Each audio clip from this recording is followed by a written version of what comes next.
I'll start by saying that this was something that doing this, the Civil Rights Trail, is something I have wanted to do for a long time. I haven't had the time to really contemplate doing it. And so obviously it was one of those things that when Sabbatical came up, it just seemed like an obvious fit. The unfortunate part of my timing was that when I had to make final decisions about where I was going and where I was staying, COVID was at its absolute peak, particularly in the South. So I made the hard decision to cut my travels down south a little short. And I found, even after I got down to Atlanta, for example, that places that had looked like they were open online were not in fact open when I got there. And I completely understand. I actually think it was the right call on their part, but it just made it a little more challenging than I had hoped or planned. But, you know, again, as I said, when I left on sabbatical, part of the challenge of all of this for me was letting go of my expectations and rigidly sticking to the things that I thought I had to see and trying to be open to the things that God was leading me to see. So I arrived, my revised trip was to go to Atlanta, to go to Selma, and to go to Montgomery. So I had to cut a lot of places out. I spent 8 days among those 3 places. And I just want to share with you some of what I saw and heard, and I will also be sharing some of what I experienced, how I felt, what changed and challenged me. I want to say, and I should always know this, when I start to think that I kind of know something, God inevitably, thankfully, pulls that little rug out from under me. And so one of the take homes for me was, as Rachel Cargill says, that I have so much to learn and unlearn. And if I had one sentence that summed up my experience, it would be, I have so much to learn and unlearn. And I realize this will be a life's worth of learning, and I will never get to a point that I can say, got it, I'm good. So I started in Atlanta. I literally hit the ground, hopped on MARTA, got to the place that I was staying after a last minute change of plans and going down to Atlanta a day early, and then immediately headed for the National Civil and Human Rights Center in Atlanta, which is disturbingly right next to the Coca-Cola Museum and I think the aquarium. So it was one of those to me that felt like there was a sacred site right next to a couple of sacred sites of capitalism, if I can put it that way. So and this was a lot of my experience, was this sort of juxtaposition of the holy, and I rarely use this word, but the holy and the profane right next to each other. So the National Museum for Human and Civil Rights it focuses on civil rights and civil rights for Black Americans, but also focuses in an ongoing way on human rights. And so they are active in educating in the world today. They do a lot of work with police forces around human rights and respecting the rights of people and how to interact with people. They do a lot of education, obviously starting back with the civil rights movement on up through today. So they have one hall that's really devoted to the world today. This is about her Southern trip. Can we just put it over here? To people today who are doing this sort of work. So it was not just focused on civil rights, but focused on the intersection of civil rights with all of human rights. Having said that, though, and I'm going to this is where I become a bit of a one-legged puppy. I'm going to try and share my screen and play something for you that was one of the exhibits they have is a lunch counter exhibit. And so, as many of you will know, but in cities such as Greensboro and Nashville, college students organized through a couple of organizations and staged nonviolent sit-ins. So they would go to a whites-only lunch counter, sit down and ask to be served as a protest against segregation. And workshop leaders trained and prepared demonstrators extensively for what they might experience. So they would act out the scenes ahead of time and create plans in case of arrest or harm. So what I'm going to try and do now is share my screen and share with you the lunch counter sit-in. So this is just something that you will, this is what it looks like. You sit at a table along with 4 or 5 people. You put your hands in a specific spot on the counter. They have earphones, and then this is what you hear.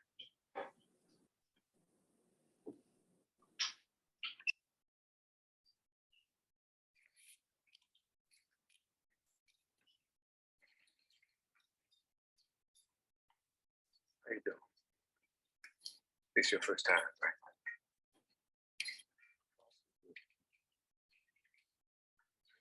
Nice and calm. You'll be all right.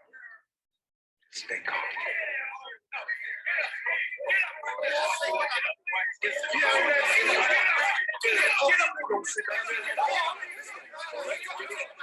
Get up. Get up. Get up. Get up. If you don't get up, boy, I'm gonna kill you. Right in front of everybody. I'm gonna take this fork. I'm gonna jam it right into your neck. He's still ugly though. Ain't he ugly? Ain't he something? He ain't no.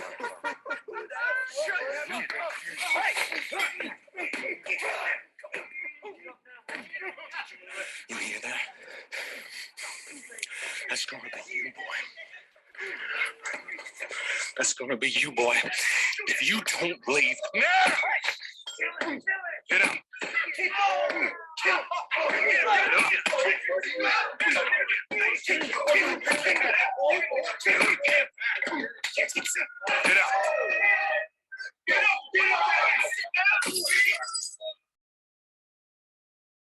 What you've just experienced was created to honor the brave men and women who participated in the American Civil Rights sit-in movement.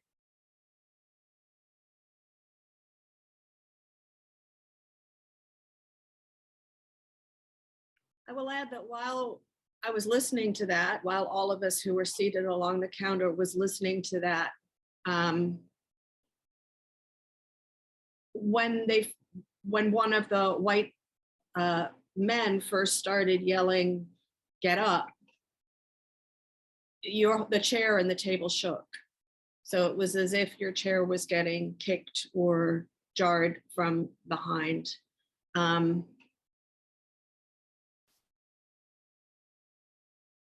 And even though I knew I was sitting in a museum with a lot of people, and I knew that I was perfectly safe, it was terrifying. It was absolutely terrifying sitting there with those headphones on, my eyes closed, and hearing people saying those things in my ears. I cannot, it gave me, again, I don't want to pretend I know what it felt like to be one of the people sitting there, because I don't.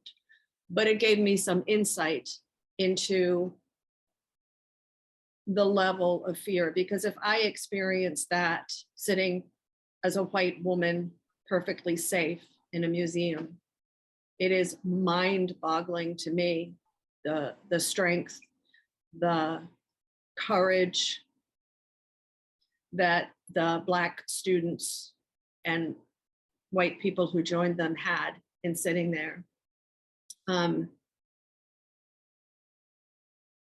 So that was my first experience in, I mean, I literally, as I said, I got off the plane, I ran to get there, I ran into the museum. The first part of it was a little crowded, so I went straight to that lunch counter and sat there, and realized quickly that this was a whole different space than the previous part of my sabbatical.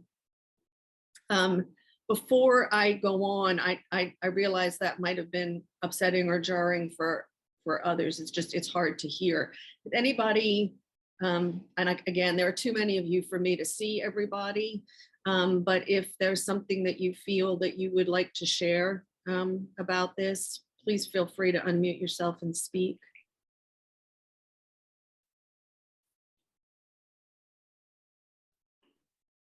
Well, I've been there also, so I will say the whole museum is really moving. Yeah. So, and lest you think that it's all, you know, it's a huge museum with many different exhibits. And in the basement, they have a huge archive of the Reverend Dr. Martin Luther King Jr.'s writings. They have a couple of rooms dedicated to King's work, in particular, one room dedicated to his assassination and some writings and artifacts around that. They actually had the book from the funeral parlor that took care of Dr. King's body. Bob Hornsby, I think I see your hand up. Hey, yeah, so Claire, that audio made me think about a question that I've kind of had anticipating what you're talking about your sabbatical or thinking about what you might have encountered. And I saw your first talk about Iona. I missed last week, which maybe was the one that ties these two together. I'm not sure, but the thought I've been grappling with is this notion that on the one hand, God, like experiencing God through creation, seems a big part of the Celtic way of looking at the world. And then on the other hand, there's this notion that to the extent that God acts in the world, God acts through people, right? And that if we are looking for a way to engage in the work that God's trying to do in the world, that engagement comes through what we do and comes through what we experience of what other people do. And so when you think about that and you listen to something like what we just listened to, it's hard not to sort of think of, well, what's acting through those people, right? Those people that are kicking the chairs and punching the people and threatening them. And the struggle I have with this is that it becomes really easy for me to start to see people on the other side of the divide as people through whom somebody other than God is acting. And once I do that, then it really becomes hard to love them or think about ways to reconcile with them or stuff like that. And I'm just curious to what extent you grapple with that during your sabbatical or during your spiritual journey generally. I really appreciate you raising that and your thoughtful way of framing it. I think that's a constant battle. And one of the things I found myself saying, of course, I did this part on my own, so I didn't have Andrew with me. So I talked to myself a lot. But I found myself saying to myself, if I was a Black American, I would find it really hard not to want to get a gun and just shoot every white person I saw. So I went through a phase of just of being angry at myself, being angry at other white people, and I think it would be hard not to feel that, especially listening to what we just heard. But I also need to, and What's hard is to remember that the people who were screaming at the students at the lunch counter are also children of God, and also beloved of God. And that is a really hard thing to hang on to. What gives me the grace to do that sometimes is the knowledge that while I have not done anything as bigoted as that, I have not done God's will many times. And I trust that God can forgive me and can show me the way to a deeper way of being in communion with all of God's beloved. So, yeah, it's really hard. It's really hard not to just say, come on, God, squash those people. Like there's nothing redeemable there. And yet, that's not how God is. That's not who God is. So I think the challenge is to hold the humanity. And this is something Dr. King really managed to do. And in reading some of his writings and seeing some of the inscriptions at his around his funeral site, I mean, he is very explicit that he did not hate the people. He hated the evil they did, but that you could never let yourself fall into the trap of hating somebody else, because that entraps you as much as it entraps the other person. So that's kind of what I try to hang on to, Bob. And I will confess before all of you, before God and you all my neighbors, that I fall far short of that sometimes. But that is the call. And I figure if someone like Dr. King, who ended up paying with his life, but who suffered so much physical violence, emotional, spiritual violence before he died, can hang on to that, then I don't get the luxury of being the pissed off white person. So that's the other thing. I just keep trying to ground my experience outside of myself as a white person. So this is a total aside, but in the e-news, I think I was just invited by Martini Shaw to preach at the church, the African Episcopal Church of St. Thomas on Absalom Jones Day in 2 weeks. And I will say that is such a profound experience of grace for a Black priest and a Black congregation to invite a white woman who represents the congregation where Blessed Absalom was made to worship by the person who enslaved him, is the ultimate act of grace. So that's just another small example that sort of keeps me grounded and tries to decenter myself in this conversation and center the people who have been on the receiving end of all of this violence and abuse.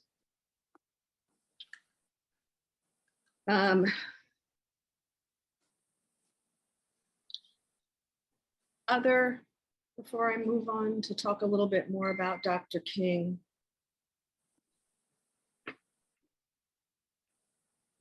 So as Claire, I can I, Yeah. sorry. No, go ahead. I was just going to say, you know, the past 5-6 years politically and the pandemic has really made me realize how often I have to pray to not hate people and to not wish evil on other people. But I also have to be really, I have to walk the line of not focusing on that over making sure that people aren't being harmed. Because it's both. I mean, I don't want to get so tied up in recognizing the humanity of the people who were screaming and punching over the need to work towards justice for the people who were sitting at the counter. Amen. That's so true. I mean, and I think that's the thing. It's like, how do you not hate the person, but stand up unequivocally, clearly, forcefully, with everything that you have to say that this is unacceptable. And we have to be agents of grace and reconciliation, but there can be no reconciliation without recognition of the harm that has been done and is still being done. And when I get to talking about the Legacy Museum, that's sort of Brian Stevenson's whole thing is, yes, we need to reconcile, but there could absolutely be the move towards reconciliation can too quickly, for those of us who are white, become an attempt to and I'm choosing these words carefully, to whitewash the history, to excuse ourselves and quickly move to, can't we all just be friends? Well, we can't until we have told the truth of who we are and what we have done. And then maybe we can begin reconciliation. Can you hear me? Yep, Claire, Julian, can you hear me? I can. You've given me a lot of flashbacks and the cognitive dissonance I had. I was in Alabama the year that President Kennedy was killed, and seeing the difference between coming down there as a young Yankee. I was at a small Benedictine college training that year, and the distance between the Southern hospitality of some of the local people, and at the same time being warned as a young Benedictine, do not go into town wearing your monk's habit. The KKK doesn't like that if you want to come back in one piece. And it was always the contrast between the warmth of quote Southern people and people like Bull Connor and George Wallace, and hearing that every day. And of course, the reaction to Kennedy's assassination by some people was quite positive. Then I fast forward to Newark in '67. I was in the middle of Newark at the Abbey during the riots. And going up to the roof of the Abbey and hearing the sirens and the gunfire and the whole mess, and having the Abbey stormed, or just the National Guard came in and warned us to keep off the roof because they were shooting back at snipers. And this is the same Newark where I was born and raised, and to see what the people have gone through. And then most recently being in Memphis at the place where King was killed, and the museum there, and watching young Black couples with their children going through the museum and explaining to children what they were seeing in these exhibits and what life was like. It was a real eye-opener, and we sure have, as you know, so far to go. I thought I'd just share that the dissonance that you can see. Yeah, thank you. Yeah, I'll get back to that. Thank you for bringing that up, because I was acutely aware of that, and that was sort of writ large and part of my experience in Montgomery as well. Yeah, we had a Black brother who had to sit back. If we stopped out for a ride or something, for a Coke or whatever, or a cup of coffee, he had to stay on the bus, even though he was a monk. Yep. Yeah. Yep. So just to continue on with talking about the National Civil and Human Rights Museum, as I said, there was a room dedicated to Dr. King around his assassination, and they had the book there from the funeral home that listed the cost. It was all written in hand, and how they'd received his body and what the charge was. But in that room, they were playing a clip from King's famous drum major sermon, which he gave about 2 months before he died. And I just want to read some of it because, I don't know, he preached this 4th February 1968. And he used Jesus' life as an example of how the priority of love could provide greatness. He was talking about the disciples coming to Jesus, James and John, and sort of being like, yeah, can we sit at your right hand? Can we be your best buddies? And Jesus, he doesn't really berate them. He just sort of tries to redirect them to what greatness actually is. And in Jesus' mind, it was serving others. So King writes that by worldly standards, Jesus was a failure, but no one else has affected the life of man on this earth as much as that one solitary life. And he concluded this sermon by imagining his own funeral. So and it was line after line, he basically said, don't dwell. If anything is said about me after I'm dead, I don't want it to be said that I received a Nobel Peace Prize. I don't want it to be remembered as one who, you know, who did any of these things. He said basically he wanted to be remembered who's one who tried to give his life serving others. He said, yes, if you want to say that I was a drum major, say that I was a drum major for justice, say that I was a drum major for peace, I was a drum major for righteousness, and all of the other shallow things will not matter. And as I was sitting listening to this speech, there was an elderly Black woman and what I assume was her daughter who were sitting next to me. And the younger woman just quietly reached for a box of Kleenexes and handed it to her mother, who was just sitting weeping through this. I found that I cried sometimes, and at other times I literally became so overwhelmed with what I was seeing and hearing that I just couldn't anymore. And that was particularly true at the Legacy Museum and the Lynching Memorial. So the day after I went to the Civil and Human Rights Museum, I tried to go to Dr. King's, to everything related to Dr. King. So I tried to go to Ebenezer Baptist Church. I tried to go to the King Museum, but everything was closed. So I did get to go, as I said, and stand by his grave, which was deeply moving. And I'm guessing a lot of you have been there, but there's a water feature. There's, of course, his famous words about letting justice roll down. And I will say that there's a large park there, and the park was open. You could walk around in it.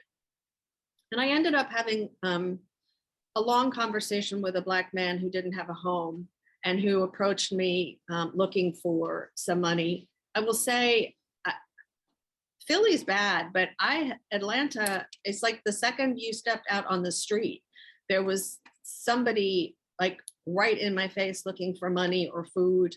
I sat down and had lunch with a couple of people that I met on the streets and gave some of them some money, but it does get hard. And I was aware standing inside the King Museum, I was so acutely aware that here I am standing steps away from Ebenezer Church where King preached, that here's a Black man who was looking for money from me, a white woman. It felt awful. I don't even know what words I have actually to describe it, to unpack that for myself. I'm still working on it. I was also, I felt guilty. I felt ashamed. I felt obliged. We ended up having a long conversation, and he was a veteran, so we got to talking about that. We talked about what his experience as a Black man living in Atlanta was. We probably talked for about half an hour, and he walked away and went up to another person looking for, I assume, money or food. And I was both blessed by the conversation with him. It was in some ways a gift. I used to work at a veterans hospital when I was a nurse, so we talked a lot about the VA system and how that system has let him down. We talked about how larger systems have let him down in particular, have not just let Black people down, but been constructed to actively oppose and make sure that they stayed in a lower position than white people. So it was one of those gifts, one of those conversations that I felt, again, I couldn't get into the church, but I think I met Jesus standing outside the church.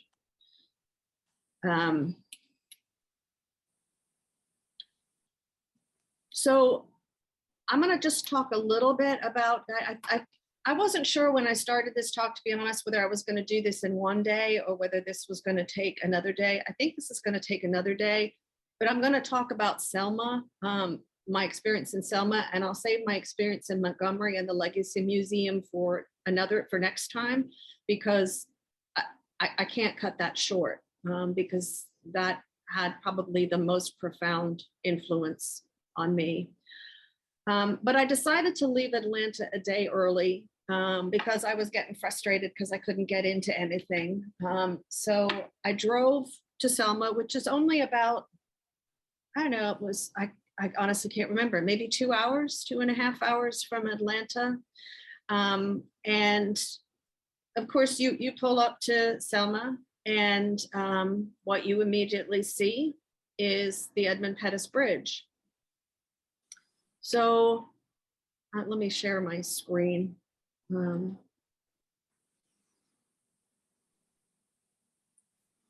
I drove over the bridge, and I drove to, I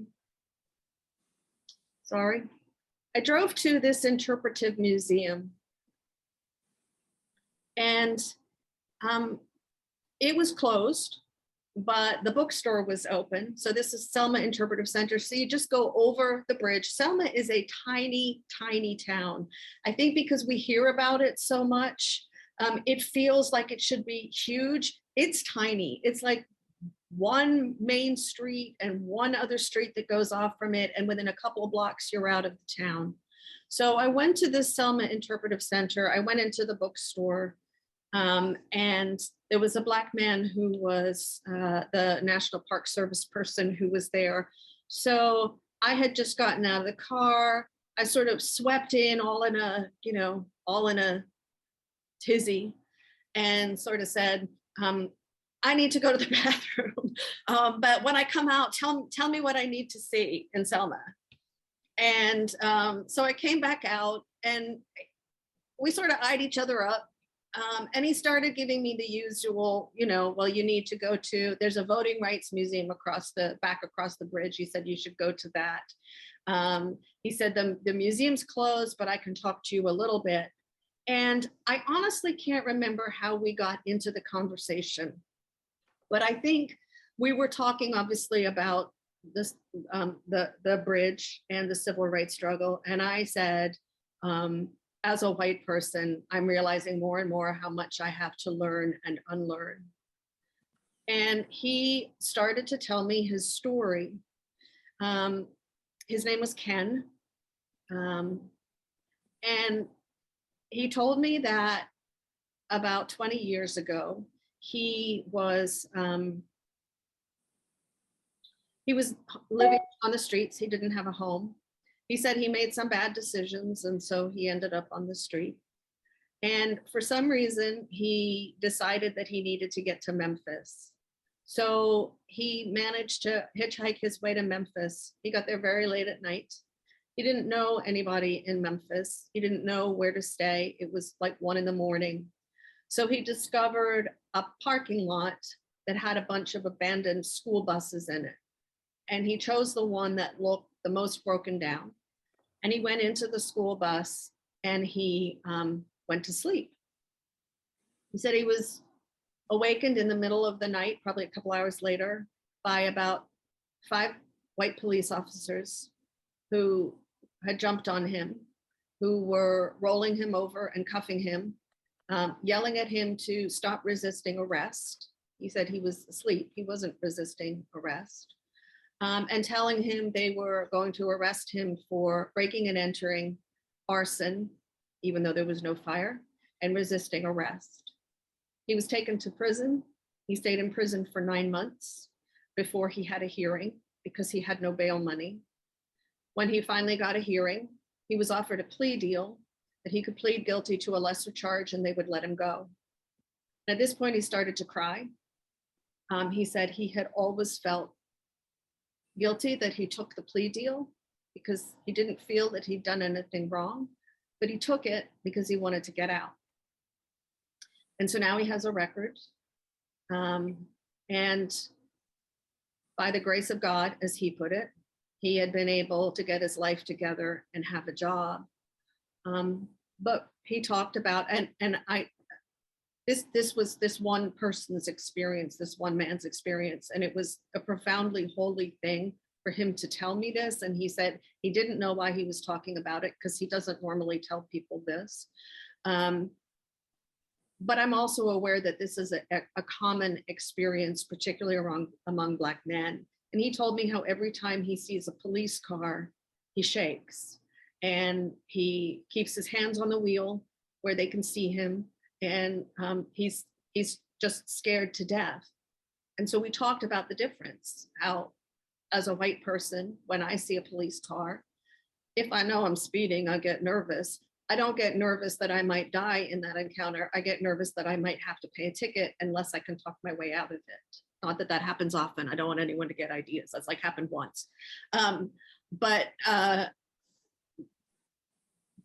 we are inhabiting the same world and living in two vastly different worlds.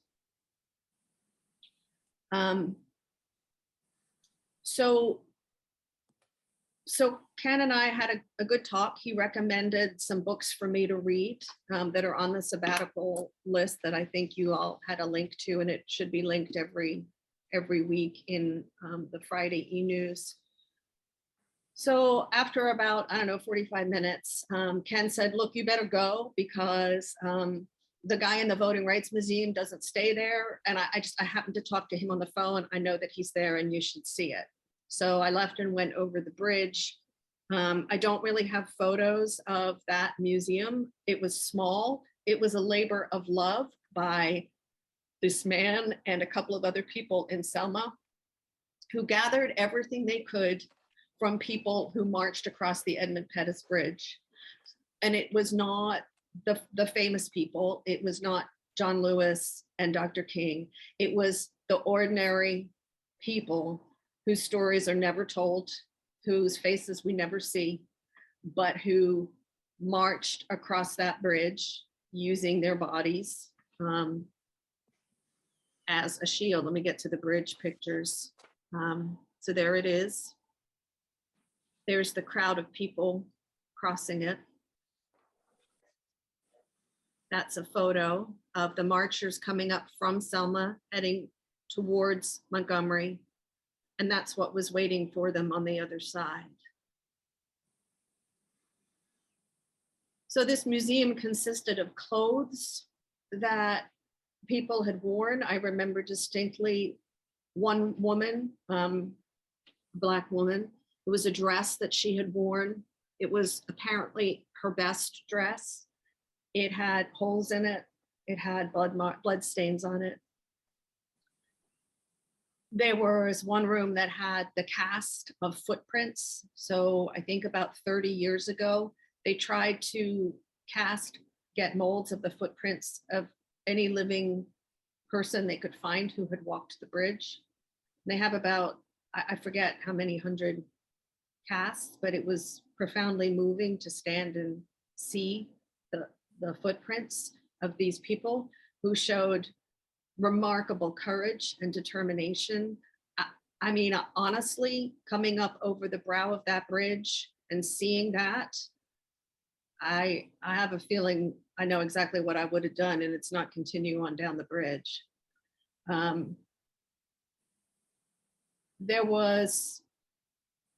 were little interview clips with people, ordinary foot soldiers who had crossed the bridge, talking about why they did it.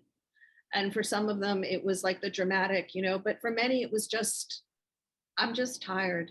I'm just tired of being treated this way. Something's got to change. And so I need to, I'm just tired. There was one room that had Klan outfits in it, which was profoundly disturbing to come face to face. I will say, and this is just a brief aside, when we moved to the United States, we moved for just a couple of years to the Eastern Shore of Maryland, to a tiny little town outside of Salisbury. And my father was a priest and had two churches. And this was in the early 70s. And civil rights movement had not really hit the eastern shore of Maryland. The Klan was still extremely active. And the Klan paid a visit to my dad in the church a few weeks after he got there, and basically wanted to make sure that my father understood that the church was only for white people. My father was a short British man who had a Napoleon complex. And would not be told what to do by anybody. So I'm not sure if this was courage. I think he understood who the Klan were, but he basically told them to in English terms, to bugger off. And they did, which was sort of surprising. It amazes me that the church didn't get bombed or anything, but or at least my father threatened more. I think maybe they were so surprised by this short white dude that they just, they didn't know what to do with him. Anyhow, so I left the Voting Rights Museum. I went across the street to this small, very nondescript, you would drive right past it, memorial to an unknown Black soldier and an unknown Black freedom marcher. And, you're just standing there in the highway and people are zipping past and you would never know they were there. But somebody remembered and put this memorial up. These other places, so then I went back into Selma before I walked the bridge myself. This is a picture of Brown AME Church in Selma. So this was the starting point for the march. This was where the Southern Christian Leaders Conference, this church hosted the Southern Christian Leaders Conference in 1965. So this is where the marchers assembled, and from here they left. This is First Baptist Church in Selma, which is where the Student Nonviolent Coordinating Committee, it was their headquarters. That was John Lewis's group. So both of these churches were intimately involved in the march. As I drove through Selma to find these churches, I discovered a couple things, one of which was totally not surprising, and that is there's a clear divide between the white part and the Black part of town. And when I got into where these two churches were, there was not another white person. And I got a little lost. And so I ended up a street further than I needed to be. And I took note that the street was named Martin Luther King Avenue, I think it was. So I came back a street and it was Jefferson Davis Boulevard. And that for me kind of summed up what I was seeing. That you have these, again, we're inhabiting the same, ostensibly the same space, and we live in two completely different worlds. I then walked over the bridge myself, and it was it was moving. It's something I think everybody has to do. I don't know how to put it into words, but again, I think what I was struck by was when I walked over the bridge, I looked down and there was no other foot traffic on the bridge. There were a couple of cars, and I was looking at a divided highway in Alabama. I was not looking at an angry mob who was there to make sure I didn't march. So, so there's that. My friend Ken had told me that I needed to make sure on my drive back to Montgomery. He said, you'll notice there are some markers every few miles. And those markers, he said, are where the marchers, those who completed the march from Selma to Montgomery, that's where they would stop to camp. He said, and in the middle, almost exactly halfway, is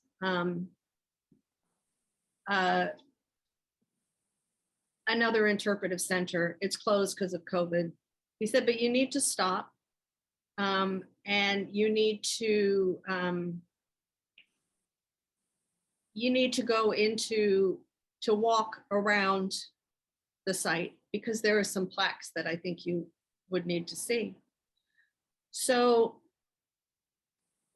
I walked around, and what I discovered was that this was the site of one of the largest tent cities. Now, again, I fancied myself as someone who was fairly knowledgeable. That was quickly taken, the wind was quickly taken out of my sails on that.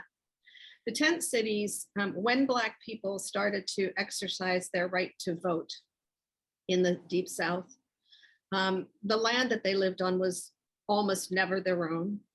They were either, tenant farmers, sharecroppers, or they were renting from a white person.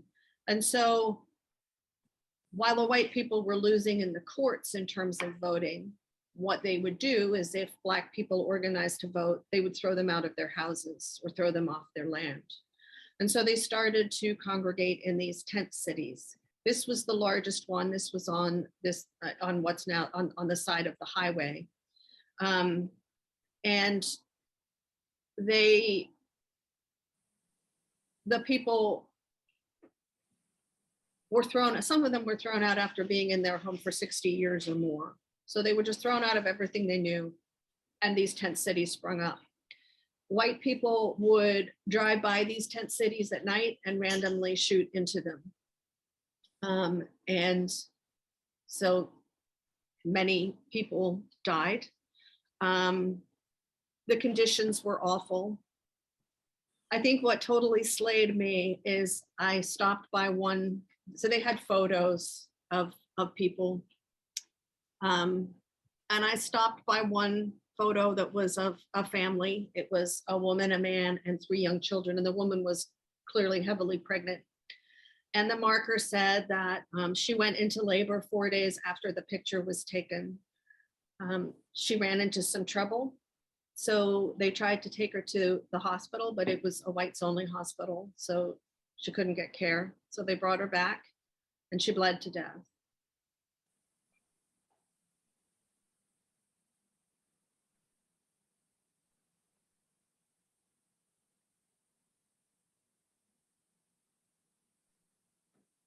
To look at this tent city, to realize the degree of human suffering and degradation is, I don't have words. So I'm just going to be quiet and let you all, if anyone has anything you want to reflect on.